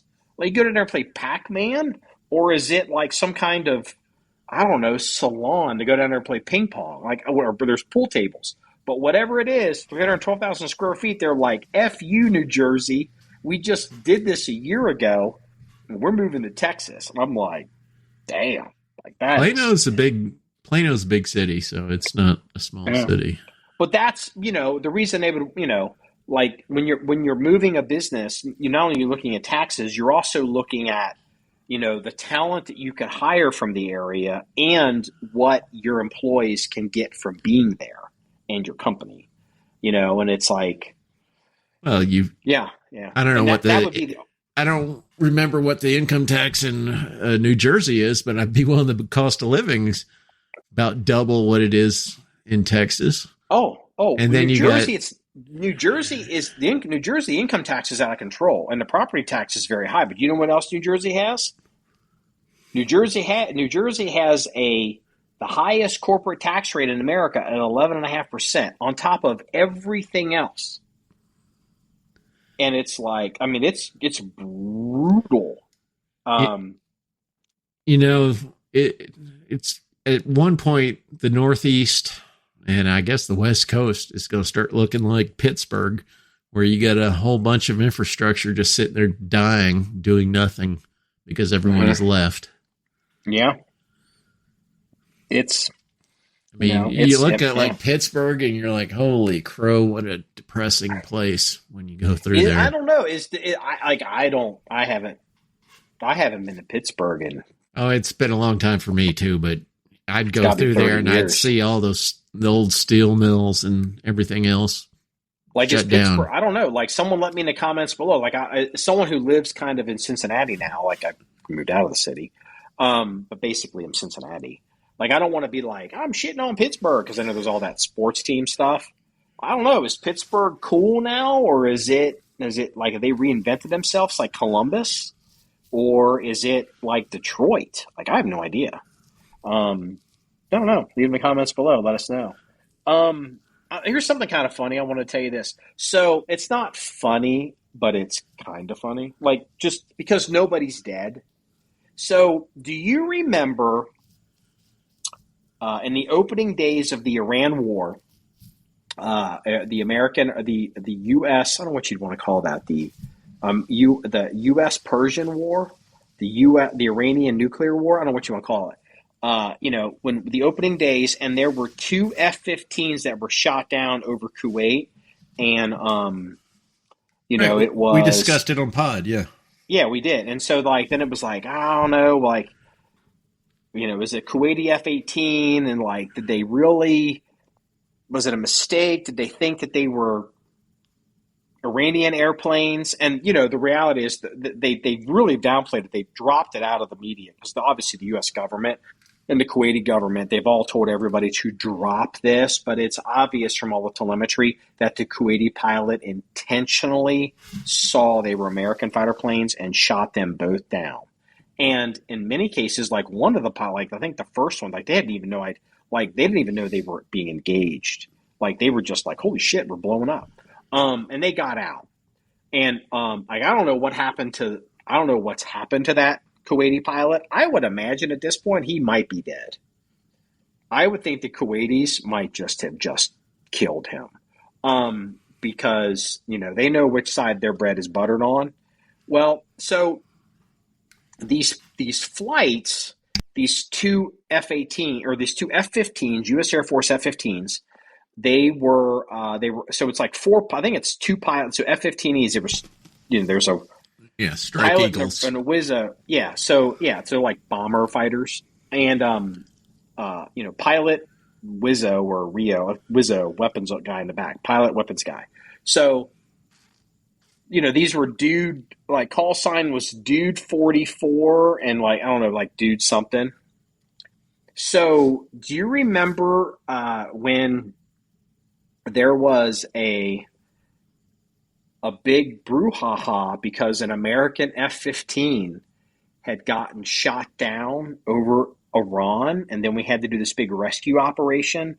And initially it was reported because it was one F-15 pilot that was missing, and then this woman who used to work at SOCOM had access to information, and she came out and said, no, there's two pilots, and then the media reported it. And then that let the Iranians know that there were two pilots. So they started looking for a second pilot. And it's a miracle they both got out. That airplane that was shot down in Iran, it has now come out, was dude 44. That guy got shot down in Kuwait. That guy got shot down twice in a month. Yeah, I heard about that, and I was kind of surprised he's back up there already because usually they get some recovery time from ejecting. Yeah, I mean, I don't know how all that works, but I mean, like, dude, I think it probably depend on like how fast you're going and like if you're, like if you're like what envelope. I mean, I don't want to get too technical. Like, I'm not an F-15 pilot, but yeah, like I mean. I bet you he's the only person on the Martin Baker safety deal or survivor. Yeah, I mean, like when that guy gets out of the military, he absolutely is going to get a job working for Martin Baker. Like he's going to be on the brochure. Be like twice, bitches. Like I don't know what his flight call sign is. Dude 44. Like that's not his personal call sign. I'm dying to know. Because, like Maverick or Goose or Iceman or Merlin or Viper or whatever. Like, I don't know what he was before, but I'm dying to know. I'm dying to know what they're calling him now. Like Double Tap, Rocket Man. Rocket Man. Yo, Rocket Man.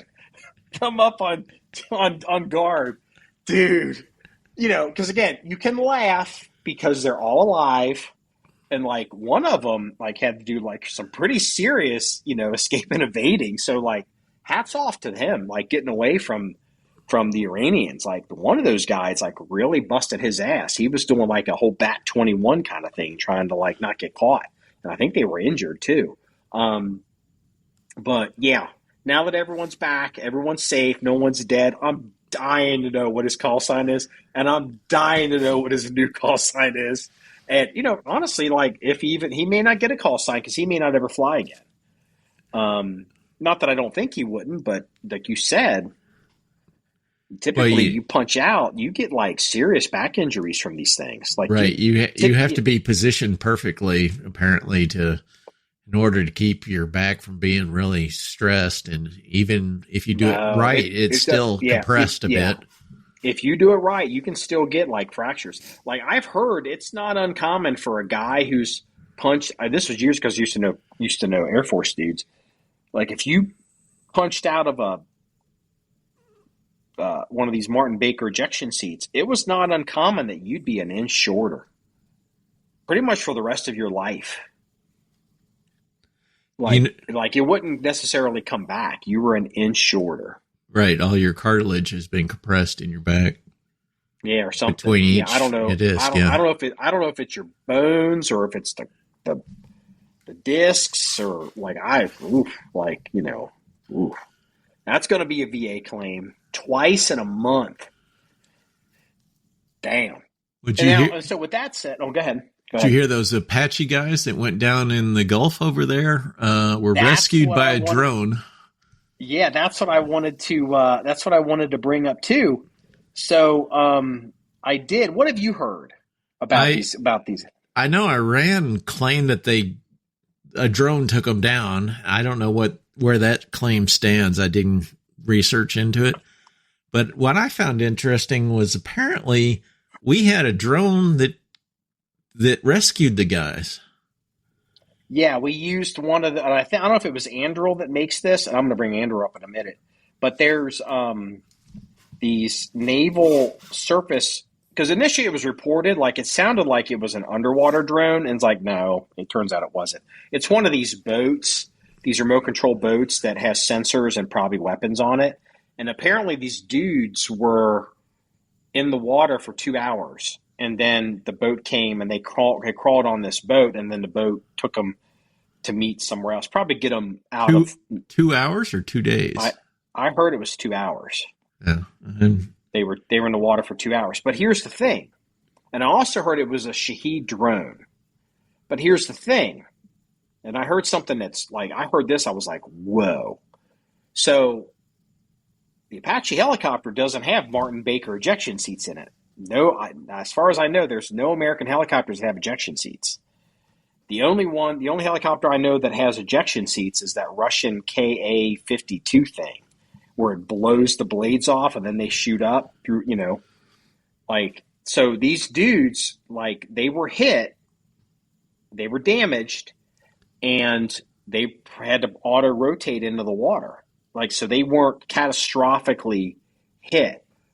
It has been reported, and it's like, this is so fanciful, but part of me is like, it's the only way I can understand how these dudes survived this. Supposedly, this drone hit in the crew compartment and landed between the pilot in the back and the gunner in the front, and maybe didn't detonate. The Shahed drone basically crashed, and it reported. I was like, what? And so they were able to put it in the water, and it didn't explode, because it would have obviously just blown them up. And that's the only way, unless they got tagged by shrapnel from it exploding. But the way it was, again, first reports are almost always wrong. Maybe shrapnel came in between the two pilots, but whatever hit the aircraft is being reported, and the way it was reported was the drone, but you know how the media is whatever came in actually landed between because they sit in what do you call that? Tandem. Yeah, tandem. And so it landed between them. And is that drone you can't call it a manned drone. Is it a operator piloted drone, I guess? I mean, did he try to suicide him, or was it just a chance where the drone accidentally flew into him as they were flying in a different course? That isn't clear, because Trump even initially said he wasn't sure that the helicopter was hit on purpose. But maybe it's got a camera. I don't know. I'm pretty certain that they kind of go to a pre-programmed point, because we're making a version of these drones too now. We're making like 1,000 a month of them. But I wouldn't be surprised if it's got a camera and it was somebody was steering it towards a helicopter. But yeah, like that's pretty, like the whole thing is just like the stuff that's going on in this war. If it wasn't being steered at the time and maybe not actively, I don't know, it may not have been armed. I mean, you wouldn't want to arm your payload until it was time to go after your target. Maybe it was just cruising along towards its area of operation. I don't think these Shahed drones, because actually, fun fact, the Shahed drone is realistically actually made in China. We don't want to report it. It uses a little motorcycle engine, a 50cc motorcycle engine. The bodies come from China. Yeah, the whole thing's Chinese. They make them for the Iranians, and like we even know how much they pay for them, but we try to pretend like it's an Iranian drone. It kind of is, but the Chinese are making all this stuff. The reality is these are not that sophisticated. It's not like these are, because I've seen enough of them when they get hit, like with the machine gun fire, they just explode.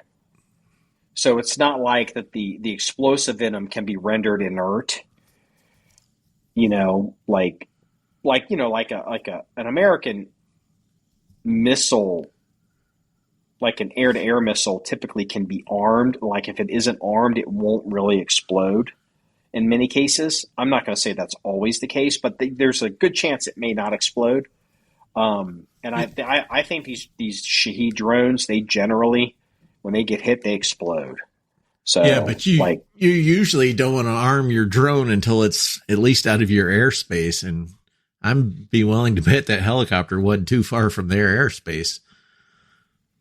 possibly that the thing is, that's a logical guess. That might be why they sent in an unmanned surface boat to go get them, because they didn't want to send in something that was within range of their air defense. I wonder if this helicopter was within 12-mile Iranian. I mean, shit, the Strait of Hormuz is only at the tightest point is what, 9 miles wide or 7 miles wide? So I mean, if they're anywhere kind of near the strait, they're real close to the Iranian coast. I mean, I don't know. They may have been patrolling for some of those little ski boats they use for Navy now. Yeah, So actually, but this is kind of interesting, is it's a business story. So talking about all these drones, there's a company here in Ohio called, let me mark this off, called Anduril, and it's owned by a guy named Palmer Luckey. And like most of the people that listen to this podcast, they know who Elon Musk is. They love Elon, and Starlink's going to go public, and I'm trying to figure out how to get some Starlink stock, because I think it's going to be worth it. I was trying to decide whether or not I wanted to tell my broker to buy some or not. Yeah, you have to be able to, and he said they're going to do some retail. Here's the thing, Starlink is, they're or whatever it's called. Is it Starlink? What's the company called? Is it called Starlink, or is whatever the rocket company is? I don't even know. I don't pay that much attention to Elon. But is it Starlink that's going public? Because it's not Tesla. No, it's SpaceX. I'm sorry, SpaceX. So SpaceX does the rockets. So here's some of the theories, and then some of the things I've heard from various corners. So obviously SpaceX does the rockets for Starlink. SpaceX also does stuff for the U.S. military, because their systems are so repeatable that they're now doing payloads for the Air Force and the National Reconnaissance Office, and they're doing stuff for NASA, and they're probably doing stuff for some private companies, and they're reusable, and they're putting up all these Starlink things. So there's that. Okay. And then the other thing is, what's going to end up happening is, and there's rumors that this is coming, that Starlink is probably going to be able to turn on cell phone service from their satellites. They get enough satellites up in the sky, and Apple apparently is negotiating an option to allow Starlink to be a cell phone provider for their mobile devices, because they already have an agreement with the current iPhones to you can do emergency, all the new iPhones, you can see a little satellite symbol, if you're out of range of cell phone towers, in a little SOS, and it'll let you do basic text messages. You can send text messages to people, short, you can't send pictures, but you can be I'm down by the river, come get me. And the thing is, if there's enough bandwidth, the argument is that you could eliminate or seriously compete with all the terrestrial cell phone companies. And now you're talking oh, do you have good coverage? Are you in the coverage area? T-Mobile versus Verizon. Oh, you're going overseas and you have to tell Verizon that you're going to Europe, which I have to do. You can get worldwide coverage. It's going to be, and then they're talking about, everyone's kind of bitching about these data centers. They're talking that SpaceX may start putting data centers, I would imagine with small nuclear reactors, they may start putting data centers in orbit. So, and if they're transmitting all this data back and forth with these cell phone signals, it is going to disrupt worldwide communications in a good way, and that's big, big, big, big money. Well, And that's awesome. It definitely needs some pressure on the damn cell phone market. Yeah, and like that's coming, and that's kind of been moving around the business circles for a little while, and I've been paying attention to it. It's not in like the general populace yet. Like, I'm not that it's a secret, but most people don't care. And also, what's becoming, they're realizing too, the Russians and the Chinese are super freaked out by Starlink. They are freaky deeked out by it because, what the Chinese want to do and the Russians do, like the Russians have satellites in orbit that we've already detected that are, this is interesting for the John Oliver podcast, but they're shadowing our reconnaissance satellites and our communication satellites. They're getting in like parallel orbits and they're getting close. And we're realizing that the Russians are putting weapons in their satellites in space to attack our satellites in the event of a war, like to knock out the communication satellites. Well, and like the KH-12s or the communications, or and there's a lot of GPS, satellites up there.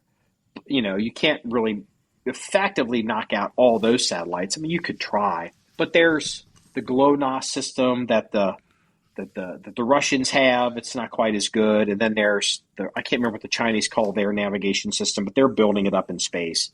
But the reality is, what people are realizing, the Chinese and the Russians, that Starlink, every time he launches a rocket, what does he launch?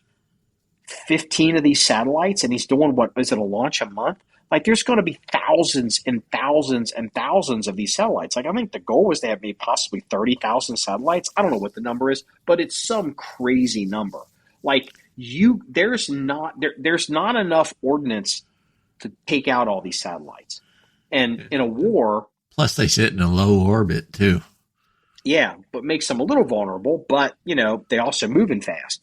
But in a crisis, I guarantee you, because it's an American company, they have to have deals with the U.S. government and the Department of Defense. There's some kind of like, hey, in an emergency, we get access to these satellites. We get access. Hey, turn on, flip switch number 4.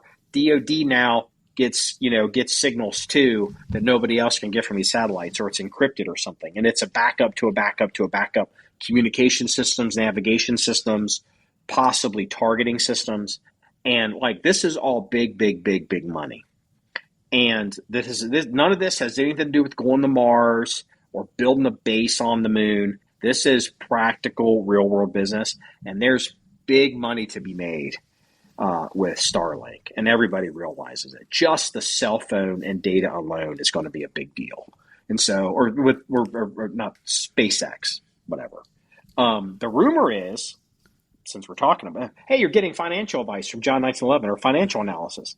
The rumor is Tesla, like people, it's not clear to me because Tesla's a separate company, right? Do I understand that right? As far as I know, it is. Yeah, and it's traded, right? It's a publicly traded company, Tesla. I believe it is. That's where I believe so. Yeah. So the argument is, I guess they've stopped making a couple of these electric cars, and apparently Tesla. I don't know if it's Tesla that has all the compute, or if it's SpaceX or Starlink. But some of these companies, he has built up a ton of computing power, and he's selling that computing power time to like Google and not Amazon, but Google and Microsoft and these other companies. But the argument is, because he wants to do all these robots, and the argument is that the electric car market is probably played out. He has all this manufacturing ability at these mega, whatever he calls these things, these mega factories, and he's going to stop making cars, and he's going to start making these robots. So he can sell robots to people at home. So people can have a robot, whatever. I don't know what's going to be humanoid or what their plans are, but the idea being robots that can help clean your house, Have help with sex old with. people. Yeah, well, yeah. I mean, I don't think he's gonna do that, but robots to do maybe like help in, maybe in like nursing homes or like all kinds of stuff. And like there's a lot of potential for serious money. And it's like, so is this going to be its own company? Is Tesla going to turn into a robot company? Is Tesla going to get pulled into SpaceX? Or, and so I think they're all there's, individual companies. yeah, they're individual right now, but it's not really clear. And while we're talking about it, like if anybody knows, so this company Anduril that makes all the drones, they're in Ohio. I think they're operating out of Rickenbacker, basically outside of Columbus. I think they're coordinating with Wright Pat Air Force Base because that's the big Air Force base in Ohio. And Palmer Luckey, they do all these. I think they do the Loyal Wingman for the Air Force or the Navy. It's a stealth drone that refuels, and they're doing all these killer drone weapons, and they're doing all these anti-drone drones. Well, they're a privately held company. They say they're not a defense contractor. He calls his company a defense products company. Basically, his argument is we don't do what the Air Force or the government tells us. We come up with a product that we think they need, and then we make it, and then we iterate it, and then we sell it to them, and then we make about a 40% profit, as opposed to the primes doing like a cost plus. And he's not slamming the cost plus model. He's like, well, you can't do a products company as like build nuclear aircraft carriers because one, we don't have enough money to fund an aircraft, like a $15 billion aircraft carrier, and two, if the Navy doesn't buy it, we can't sell it to anybody else. So he's like, but we're a products company and we make products. So I'm telling you all that to tell you this. Last year, Anduril did about $2 billion in revenue in sales to various, mostly to the U.S. government. They've got their public product catalog and they have a private product catalog that, only government and some companies can see. And it's all up there outside of Rickenbacker. And they just got an order this week from the Kuwaiti government for anti-drone drones. I can't remember what they call the drone, but it looks like this little like triangular looking thing for $1.98 billion. They just got one order in the second quarter of 2026 that matches the revenue of all the stuff they did in 2025. And it's like, it's not a publicly traded company. I'm an accredited investor. I want in on Anduril. If somebody listened to this or somebody knows somebody and I can get, if they're looking for money, I want in on Anduril so bad. I've been talking about Anduril now for like 3 months. I'm super interested in this dude and this company because I think that's where there's real opportunity there. And I want in before they go public. So reach out to podcast at johnknight11.com and I'm an accredited investor. And if you know what that means, you know what that means. And I want in. So anyway, we'll get off it. So we're just rambling forever here. I apologize. So anything else? Well, I don't know. So I invest in Samsung now and SpaceX and yeah, and Tesla's going to build robots. You know what? I'm going to tell you something fun. I saw this. I thought of you. Let's say something fun here. So, like Larry Vickers, right? We know, you kind of know Larry. I mean, you know Larry better than I do. I used to kind of know him a little bit. All the things that have happened to him. And I want him to be okay. I hope somehow, some way, the Trump administration gives him his pardon. It won't happen until the end because at the end, the reality is politically, it's a machine gun issue. He's not going to get a pardon most likely until the end of Trump's second term. But you never know with Trump. Trump likes to pardon people. Trump pardons crazy people. So, why wouldn't he pardon an American hero like Larry Vickers? But anyway, there's an Instagram account that's called, and it's a big account.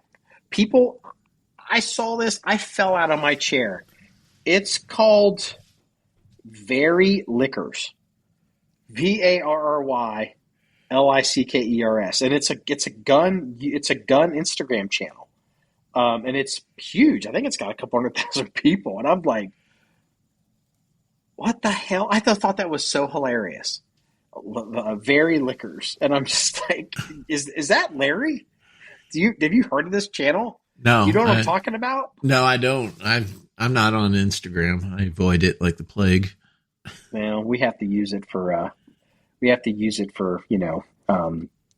our social media. So, all right. Well, I don't know. Maybe we should we've been going for a while. You sound like you're getting tired. So, no, whatever you want. I mean, we started with the T-48 and we ended up in space somewhere. So yeah, we never answered what you wanted to talk about on the T-48. We just left that behind. Oh yeah, I tried to buy one and I got robbed. I got skunked. I got on social media and said, I'm not going to buy one of these. That's too much money. I told myself, I'm like, if this is $2,800, I'm not going to buy it. And then I saw the price. It was $34,000, and then it was $3,000 for a blem. They listed a blem, and I was like, okay, I'll buy it. And so I tried to buy it, and I was like, fuck, I can't buy it. Sons of bitches. Sounded like you had a backup plan. Were you interested in the Israeli version there? Is that what you're going to talk about? No. I was going to get mad, and I found one of those M1A EBR Sage format guns that they came out during the Gulf War, or the War on Terror. I thought about maybe just buying one of those just to be like, I'll just get one of these. I can put a scope on it. I'll make videos that fuck that T-48. I literally found one. It's here in Ohio, so I haven't done it. I'm like, I better just chill out. I was kind of surprised you picked up the retro Department DOE? of Energy gun. Yeah. Yeah, I mean, it's so. I had in fact, my drop-in sear, I used it with a 9mm Colt when I had it. That was one of the guns I used it with. Like the 635 or whatever they call it, or a DOE gun? No, it was the 635.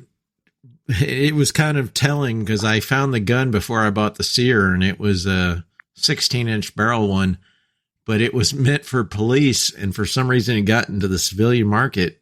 Still brand new in box, didn't have a sear block in it or all that other stupid shit that Colt was doing. And I went ahead and bought it. I went ahead and bought it thinking, I can get a drop-in sear. I can use that. Yeah. Had a full auto bolt carrier in it, which finding a full auto 9mm bolt carrier at that time was near impossible. Do you find that this direct blowback 9mm, like it kind of like when you're looking through the sight picture and you're trying to, like, I was making some headshots. I did it on video. Yeah. You're kind of working. Yeah. In fact, I meant to address that at some point this podcast, but I guess we are now. Yeah, you need to get the heavy, like an H5 buffer in there. And just load up as much. The problem with the Colt 9mm design is it just doesn't have enough bolt mass. So you need to get as much mass behind the damn bolt in the buffer that you can. I'm assuming they've got the tungsten weight in the bolt carrier on that thing. Yeah, right?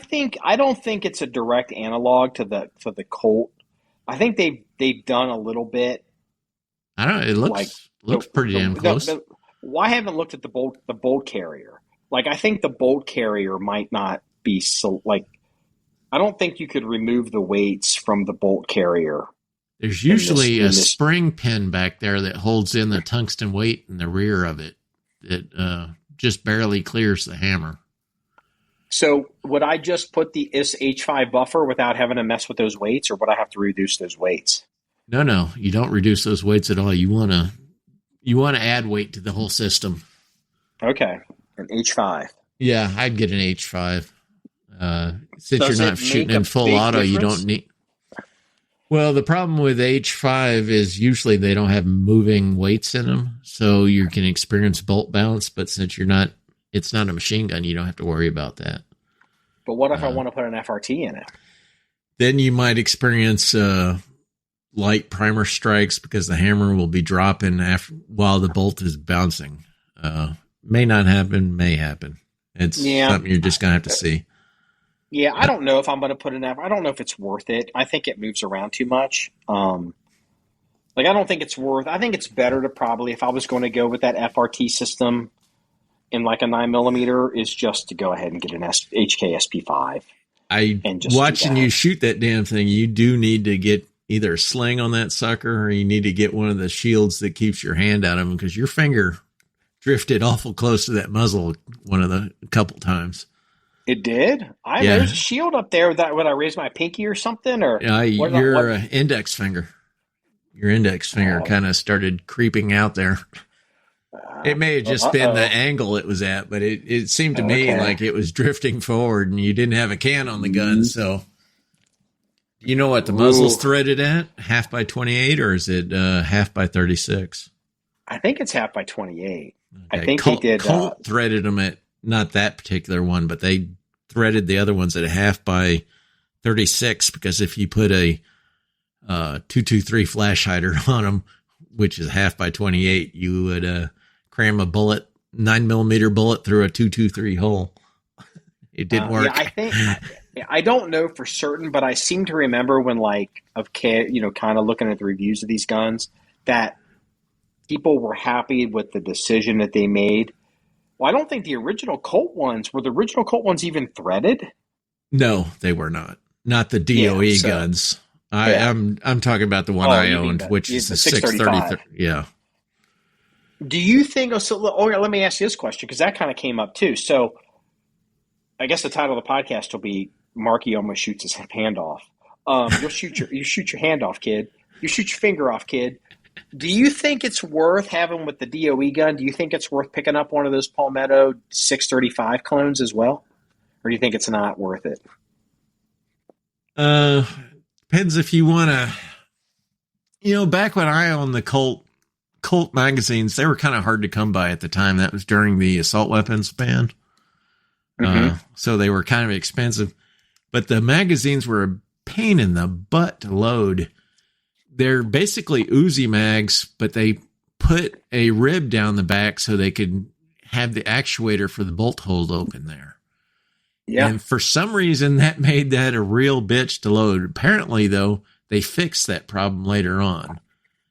And I was able to thumb 20 rounds into the one that came with it. You never could thumb them in there without slamming the mag. Oh, yeah. How I had to use to load that thing is I'd put a round on the top, hold it on there with my index finger, and then slam that mag on the table.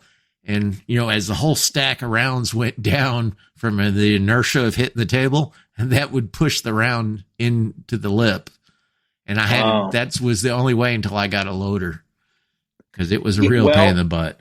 Well, the only round I've fired through this gun is the 20 rounder. Now, I did swing by Aim Surplus, because again, we live in Cincinnati, and picked up one or two 20s, and then two 32 round magazines. And so when you're having a hard time loading, because I'm not going to say the 20 round was easy, especially towards the end, it was getting to be, I wouldn't say it was hard, but I was like, I hope I don't need a loader for this, but I was able to get it in there.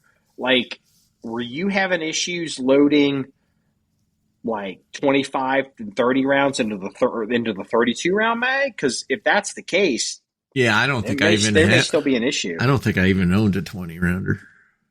Yeah. So, by the way, to be retro correct, you need to get a Seymour sight. Yeah, I saw your comment on that, and I was so glad to see that it's only like $200 and some. So I'll order one tonight. Yeah, I had no idea what they would cost or if they were even available until I looked it up. Yeah, so I don't know. Maybe I'll stick the aim point on there, see if it's any good or not. If I have it. The Seymour sight, would it sit lower? I guess it would. Yeah, it sits lower and it's open. I don't know. Sticking a tube out there at the end, it's going to be looking like a straw that you're aiming through. Yeah, you're right. That's a good point. Yeah, that's experience talking right there. You're absolutely right, because it's like, ooh, that's way out there. I hadn't thought about that. Yeah. Okay. Well, I have to get one of those. So, but maybe it was the angle I saw, but it looked like your finger was creeping out there, and I never saw it got that close, but it looked like there was always a chance it was going that way. Well, I may stick a can on it, so we'll it'll probably get, we'll see. I'll have to do something. So get one of those straps. I'll have to look at the video. So I'll tell you what, if you're listening to this podcast, go to the website, look at the video, and criticize me. Leave a comment below if you're like, oh no, you'll shoot your finger off, kid, in the comments section, and I'll take that'll be the title of the podcast. You'll shoot your finger off, kid. All right, you know what? We're just gonna go ahead and call it. We've been going for a while. 2 hours. We don't have to do a blotter right now. And we'll catch up this weekend. So this wraps up episode 4 or 6 of the John 911 podcast. You want to see number stories or pictures, links, everything we'll discuss, please go to the website at john911.com. That's JOHN1911.com. Remember, it's all about shooting DOE guns and having fun, everybody. Have a good night. Say good night, Mongo. Good night, Mark Mongo. See ya.